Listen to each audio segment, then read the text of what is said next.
Personalmente quiero agradecer al Celsius que tenga siempre un hueco para la literatura infantil y para la literatura juvenil, porque es un lujo estar aquí en Avilés. Y bueno, como vamos así picado, que así es como funciona el Celsius, yo no voy a perder más tiempo, porque encima tenemos una invitada de lujo, estrenando la sección de infantil. Y se trata de Beatriz Jiménez de Ori.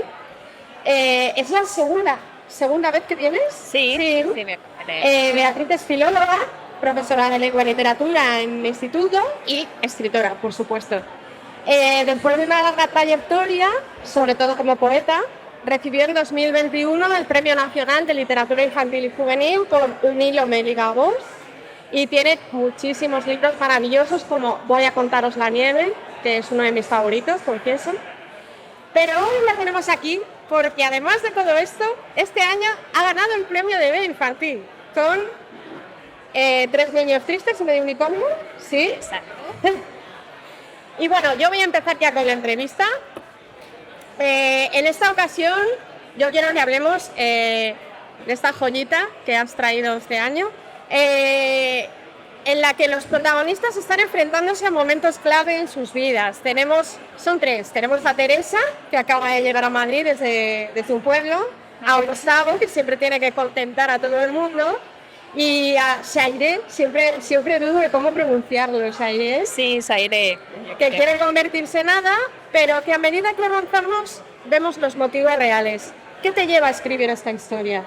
¿Cómo surge el germencillo de esta novela? Pues a ver, yo siempre digo que tenía en la cabeza rendir un pequeño homenaje al Quijote, que la verdad es que no se parece nada al Quijote. Sí, en cuanto que hay una niña que de tanto leer libros de fantasía termina por pensar que su propia vida también puede encontrar unicornios y hadas, convertirse en un hada, que es lo que ella pretende. Y bueno, pues es también un homenaje no solo al Quijote, sino a la importancia de la lectura en que cambia nuestra propia vida, sin duda. Sí, de eso vamos a hablar más adelante, porque se pilla, aunque tú creas que no, si te pones a analizar el libro, es ahí. Yo creo que es un tema común en la literatura, esto del mito, la realidad y tal, ¿no? Pero también quería hablar de los protagonistas, que son gente que no encaja, ¿no? Que se ven unidos por un libro que habla de hadas, de magia, pues como aquí en el Celsius, ¿no? Has hecho un libro a todos los frikis del Celsius, ¿no? Esos tres protagonistas, digamos que cada uno lleva como una máscara a su manera, está teniendo una crisis personal, cada uno de ellos, y parece que tú has aprovechado eso, ¿no? Los niños pueden ser muy originales a la hora de combatir las crisis, de otra manera distinta a los adultos. Sí, porque los niños, incluso todavía más que nosotros los adultos a los que nos gusta leer o la fantasía, creo que tienen menos marcada la diferencia entre el mundo real y el fantástico. Y estos niños que están en torno a los 9 años están todavía a punto ya de quizá darse cuenta, ¿no? Pero de momento creo que alargan esa posibilidad de la fantasía y es interesante. Y luego otra cosa es que efectivamente los niños también tienen derecho a la literatura, a estar tristes, por ejemplo, a que la vida les resulte dura o incomprensible. No siempre la literatura infantil presenta niños felices y que no se plantean las cosas. Sí, que es como que la gente piensa que literatura infantil es sinónimo de brilli, felicidad, risas, humor, pero también se pueden contar historias que no son tan alegres. Es que lo importante tal vez es que ellos se vean reflejados, ¿no? Me llamó muchísimo la atención que en el título mantengas el adjetivo tristes, porque es algo que cualquiera en marketing a lo mejor te diría, no pongas tres niños tristes. Sí, de hecho alguien, no voy a decir quién, me aconsejó precisamente eso, que lo de tristes tal vez no funcione en el título, pero yo creo que sí, precisamente resulta además extraño, poco previsible, sí. Y entonces bueno, tienen derecho a la tristeza los niños. Claro, pobres, y a solucionarla también a su manera, ¿no? Intentar hacerla. Sí, también es interesante creo hablar de la máscara, ¿no? Porque es otro de los recursos que yo veo en el libro, sobre todo algunos de los protagonistas lo hacen mucho. como que muestran otro yo a la hora de hablar de lo que ellos tienen. ¿No crees que hay un peligro con el tema de la máscara, que al final nos terminamos creyendo lo que estamos fingiendo? Incluso... Sí, yo creo que todos llevamos una máscara. Todos. Yo, por ejemplo, cuando doy clase, llevo una máscara de profesora, así lo digo. Y en general, incluso pues eso, al final, en la primera infancia no. El niño es más espontáneo, la niña. Pero sí que llega un momento en que tú te das cuenta de que hay cosas más populares o que te integran más en el grupo y otras que menos. Y en esto se parte también a escribir poesía, ¿no? ¿Por qué escribimos poesía o literatura? Porque hay cosas de las que no podemos hablar normalmente y necesitamos hablarlas. Entonces, bueno, los protagonistas llevan una máscara como creo que llevamos todos. Sí, vuelven a tener derecho los niños a tener llevar máscara, sí. Hablábamos de explorar lo mítico respecto a la realidad. Exploraste la tradición narrativa, voy a contaros la nieve, donde te acercas y juegas con la fantasía y el mito en muchas ocasiones. Pero en este caso el libro es en la época actual, pero puede pasar perfectamente. Por ejemplo, Shairé está convencida de que para solucionar sus problemas ha de pasar 3 pruebas. Y es algo que le acerca a la fantasía, le da confort. Yo primero quiero que nos expliques estas 3 pruebas para hablar un poco de la trama del libro y luego voy a hacer una pregunta acerca de la fantasía con un poco más de profundidad. Venga, muy bien. Así hablamos un poco de la trama del libro. Bien, pues Shairé, que es la protagonista, la niña que está empeñada en ser hada y que se busca una especie de Sancho Panza, es decir, de niños más ingenuos que la secundan en esta búsqueda, pues efectivamente se rige por un manual del hada del siglo XXI. Y ahí se explica que para convertirse en hada tienes que superar 3 pruebas. Una es encontrar un unicornio. Otra, la prueba de la riqueza. Hacer que alguien que no seas tú mismo de manera interesada se convierta en una persona rica. Y la tercera es la poción del amor, que no tiene por qué ser un amor romántico. Pero esas serían las 3 pruebas. Sí. Como decía, ella utiliza la fantasía para hacer frente a sus propios miedos, sus propios problemas. Incluso antes hablabas incluso daba la sensación de que los niños hay veces que no expresan porque no saben cómo expresar, ¿no? ¿Crees que la fantasía amortigua el dolor en cierta manera? Porque aquí parece un leitmotiv de la novela, utilizar la fantasía como amortiguador de un montón de cosas. Sí, yo creo que sí, porque es un mundo más pequeño, un mundo construido desde la ficción y lo habitamos y es más fácil conocer sus límites y qué va a pasar que el mundo real, la verdad. Pero incluso el padre, una de las protagonistas, también utiliza la literatura, en su caso es un rapero.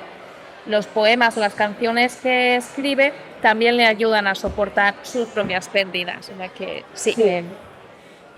Ahora quiero detenerme en el contexto de la novela, y es que hay 3 niños pero que están conviviendo con un montón de adultos con problemas de adultos. Los padres de Gustavo regentan un bar que no va nada bien y Gustavo sufre la preocupación de sus padres. También pues está este padre cantante famoso que no ve a su hija por sus compromisos profesionales y la hija sufre eso. O sea, es decir, hay una reflexión sobre ese mundo de los adultos. Un mundo que, aunque puede resultar complejo, muchas veces puede encararse de un modo más sencillo. Da esa sensación de que solo hay que atender a la mirada infantil. En tu libro da la sensación de que los niños también pueden resolver problemas mayores, ¿no? Y tienen esa voz también. Sí, es verdad, y eso es muy de niño, jugar a ser mayor o en este caso, sin ser del todo conscientes, interviene muy activamente para solucionar los problemas de sus padres. Esa es la realidad, que es una fantasía muy infantil también, ¿no? Poder ayudar en los problemas de adultos. Sí, porque son como hadas madrinas los niños, ¿no?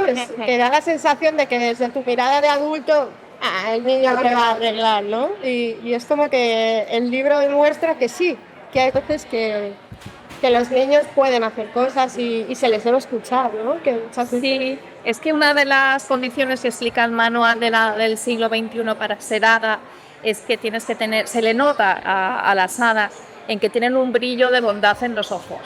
Y al final parece que estos niños también actúan con bondad y eso pues tiene sus consecuencias felices en la vida, por lo menos. Tenemos más bondad, más hadas en el mundo. ¿Tú conoces alguna hada? Pues sí, por ejemplo, Ana María Matute, yo creo que era nada. Y hay gente que sí que es hada, ¿no? Por ejemplo, Vicia Marisol,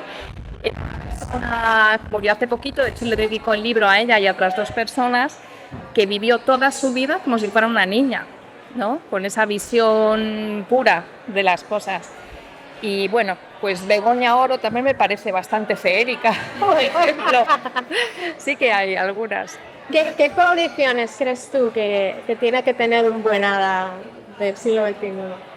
Pues, como hemos dicho, esa bondad y ese andar por el mundo un poco como de puntillas, ¿no? Como un poco fuera de las cosas, con un código más bello que manejamos a veces. Yo tengo aquí más preguntas, pero no sé si vosotros tenéis alguna pregunta por aquí en el público para Beatriz y sus hadas y sus unicornios. Sí. ¿Qué papel das que la inocencia en el manejo de los personajes? Que es un tema que me interesa mucho, sobre todo la pérdida de inocencia en esa serie. Pues es un poco lo que decía, que los niños yo creo que están a punto de perder por su propia madurez, ¿no? Psicológica, biológica, esa inocencia infantil. Y entonces justo en este momento está ubicada la novela, en ese umbral entre la fantasía y la realidad. Entonces tiene mucho papel la inocencia, porque los niños no actúan con interés en ningún momento, ¿no? Ellos quieren mejorar el mundo y sentirse que pertenecen también a algún lado. Entonces sí que son inocentes. Se nota mucho que eres profesora en el libro y sobre todo amante de la lectura, porque colocas la biblioteca como un escenario especial de punto de partida, además. ¿Qué te aporta esa mirada como infante? Pues es que yo misma me llevo soy profesora en secundaria. En principio imparto clases desde primero de ESO hasta segundo de bachillerato. Entonces con los pequeños hasta tercero de ESO siempre dedico 1 hora semanal a llevarlos a la biblioteca y que lean lo que ellos quieran. O sea, no hay obligación. Si no te gusta lo dejas, coges otro. Casi todos van a novelas gráficas, por ejemplo. O sea, yo no intervengo ahí para nada, pero es revolucionario. Al principio están muy nerviosos, muy alteradillos, pero luego cuando van instaurando ese hábito de leer, que para algunos es el único momento en la semana donde leen, pues es maravilloso. Entonces vas viendo, o sea, no hay nada más emocionante que ver a un chaval o una chavala concentrados, abstraídos en un libro. Y eso lo consiguen las bibliotecas escolares y las bibliotecas públicas, y hay que cuidarlas y defenderlas. Entonces este David es el bibliotecario, es un personaje, bueno, medio en la sombra, pero que tiene un papel importante, ¿no? De desencadenante de su amistad. Una pregunta que supongo que te habrán hecho muchísimo, pero que yo quiero saber tu opinión. ¿Tú qué opinas de la lectura obligatoria en clase? Es que es complicado. Sí. Lo que solemos proponer en el Departamento de Lengua y Literatura son varias posibilidades, ¿no? O incluso que lean lo que quieran y me lo consulten antes, porque hay niveles de lectura o competencias lectoras muy diferentes, intereses. Y la novela obligatoria, la lectura obligatoria, últimamente además con la inteligencia artificial, pues lo que hace el chaval, la chavala, es buscarse el resumen, plantarlo, y eso no es lo que buscamos, ¿no? Uh-huh. Entonces, bueno, pues precisamente a partir de ese hallazgo, de esos momentos en la biblioteca, el alumno o la alumna dice, anda, me lo llevo a casa a leerlo. Y bueno, eso es lo bonito, ¿no? Que sea el protagonista de las elecciones. Sí, atractivo, ¿no? Sí. Bueno, decíamos que has ganado el premio de B con esta novela, pero yo quiero saber proyectos futuros de Beatriz. ¿En qué andas trabajando ahora? Pues a ver, estoy trabajando en un poemario gorgonchulo, Bueno, voy a decir de qué es. Bueno, tus poemarios siempre son chulos, pero vamos. Pues, bueno, has comentado el de Un hilo mendigavos, que está basado en la mitología griega, poemas basados en mitología, y ahora pues este está basado en el Antiguo Testamento, en la historia del Antiguo ¡Ostras! Testamento, ¡Qué que lo he pasado fenomenal, recordando esas historias y descubriendo otras. Sí, sí, totalmente. Por último, esto es una tradición recién instaurada desde el año pasado que decidí, y es que todo autor que yo, o autora que yo entrevisto, tiene que recomendarnos un libro. Así que, recomiéndanos un libro. Bueno, pues uno de los últimos que he leído y me ha encantado es La cacería de David Cruzado. Toma ya, que lo presentamos mañana en esta misma calma a las 12. 12:30, eso es. Si no sabes tú, madre mía, no te voy a olvidar. Es trepidante, es muy inteligente, está muy bien construido, con un tema absolutamente moderno, contemporáneo, que es la inteligencia artificial, sus límites, sus peligros. Bueno, me lo he pasado bomba y he sufrido mucho a la vez, bueno, porque te metes mucho en la historia con La cacería de David Cruzado. Sí, totalmente de acuerdo. Y por último, la tradición que es la mega tradición de siempre, que es la ronda relámpago para Beatriz. Ya sabes cómo funciona, yo te digo unas cosas y tú dices una rápidamente. Vale. Y además estamos cumpliendo horario perfectamente, nos queda un minuto. Bueno, Beatriz, ¿estás preparada? Sí. ¿Biblioteca o librería? Librería. Librería. ¿Invierno o verano? Verano. Verano. Voy a contaros la mierda, ¿en serio? Sí. ¿Leer o escribir? Ay, pues leer. Leer. ¿Hada o unicornio? Ana. Y por último, prosa o poesía. Pues no sabría decir. Voy a decir, de joven me gustaba más la prosa.